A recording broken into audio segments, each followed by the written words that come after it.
Hello, everybody. I'm Kevin McNally. Thank you for listening to this eye-opener, Success with Vision Loss. You know, you never really know when inspiration is going to hit you or when something is going to happen that just is going to change your life or be a watershed moment. Recently, like in the last day or two, I had an event to attend for the Lions Low Vision Center. I'm on the board of directors for that group, and they do great work. And there's an annual meeting that took place. So I went with a friend of mine who also is a lion, and we drove together. I was looking forward to the meeting. In some ways, I was a little nervous because I decided I was going to definitely use my cane. Obviously, people there know, whether they remember or not, I don't know, about my vision issues, but I thought I'd use my cane if there's any one place I should be able to at least feel moderately comfortable. It would be with the Lions, one would think. So we arrive. It was at a kind of a remote building in the middle of the woods. I kind of joked that it looked like something out of a horror film. You know, there could be a cabin in the woods type feel to it. But we head in. And it was kind of dimly lit, and I did have my cane, and my friend was helping me. And I went over and put my baked goods that I brought to the event.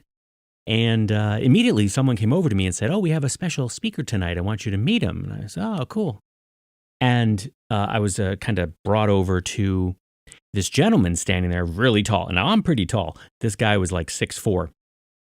And I, of course, immediately noticed that he had a white cane.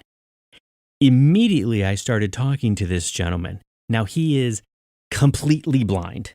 100%. He literally does not have any eyes. He has prosthetics. I found all this out later. We hit it off immediately, and I shook his hand, and I took my cane, and I sort of hit it against his arm and his cane and said, "Another person with a cane. This is awesome." Immediately, I didn't feel alone. And in fact, in some way, I felt sort of like an idiot that here I am worrying about using a cane when I still have some vision. And this poor gentleman that I thought at the moment didn't have any vision at all. Boy, was I wrong about poor anything. This guy is the picture of ferocity in a good way. What I learned that night, and I came home just jacked up from meeting this guy. Come to find out, he was the special speaker for the evening. His name is Jim Sadecki. I've now read more about him, and of course I talked to him for a few hours that night, but he was going to speak to the group. He grew up in Connecticut. He went to Connecticut schools and ultimately ended up in the Air Force for 10 years. And this is the story. He's in for 10 years, and he finds out that his father is dying of cancer. So he leaves the military after 10 years, and he did have small children as well. And he got an honorable discharge, and he wanted to take care of his mom and dad. His dad ultimately did pass away. 2 weeks after retiring, at 27 years old, he had a construction accident that took both of his eyes. So he went from the Air Force, and I will explain what he did in the Air Force, but from the Air Force and in the military and tours and everything else, 2 weeks later, 100% blind, and which led into operations and lots of stuff. In the Air Force, he was a competitive marksman. He also served on the Emergency Services Unit, which is basically the military version of SWAT teams. So he was a big shooter and marksman. Of course, instantly he's blind now. Now what? So we spent a lot of time talking about him, talking about me. I think I hope, was just as excited to have someone like me there as I was to meet him. He talked all about his family, the fact that he has a 32-acre farm in Connecticut that he currently owns. Now, some of this may sound crazy to you, but I think it's impressive. Of course, he's a shooter. Not only does he shoot normal weapons and firearms, but he is on a blind shooting team that is currently petitioning the Olympics to be recognized as a legitimate sport within the Paralympics. So he's going overseas to have a discussion with them and to try to make it a sport. He brought his weapon last night to show us all how it works, and it was really cool. So he has this farm, but he doesn't just have a farm and have it exist. No, he drives tractors somehow on this farm. He uses chainsaws. He does it all. Nothing seems to slow him down. He also told me that he snowblows. He said it's amazing what you can feel through your feet.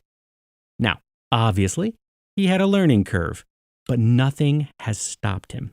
I said to him, I can't imagine what you were like when you had your vision.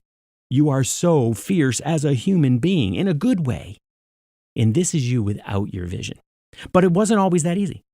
And if you read some of the articles that I found about him and things he explained to me, it wasn't always this way. After he lost his sight, he didn't know what he was going to do. And in 2015 and 2016, many years after he lost his sight, he got terrible infections of his face, and they had to have a whole bunch of surgeries again. And after that, he put on a lot of weight, and he was really down and out. So what does somebody do? Right? What do you do? Well, what he did was he was actually contacted by luck by someone from the Veteran Affairs Association.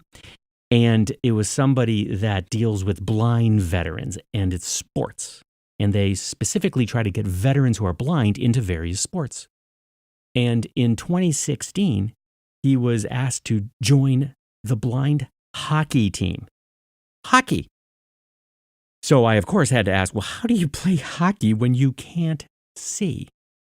And not only is he just, skating and had to really learn how to skate, he was not a skater, he said. So in 2016, he learned how to skate, blind, and he learned how to play hockey. And he's on a team in Hartford called the Hartford Brailers. And if you're from Connecticut, you know about the Hartford Whalers. Really cute name. So they use a specific puck that has ball bearings in it, so it makes a noise. And he said, literally with your ears, you learn where people are and, where to skate, where not to. And yes, people, you get checked out of the blue and, you can get hit and taken down. But he's a big dude, so I'm sure he does it to others as well. And yeah, things happen. But I said to him, how do you know where the wall is when you're skating really fast? And he said, you feel it and you know it. And you've just learned. And I totally get that because I understand that in some of the things I do. He said hockey was the first thing in 13 years that he could do on his own. He said he didn't need anyone to hold on to. He could find the puck. He could go fast. To him, it was freedom. And even though there are walls on the ice, he says when he's skating, he feels more free than he does on solid ground. It's like walking in a big open field. He continues to play hockey to this day. And he says, what skating does for me is it gives me freedom.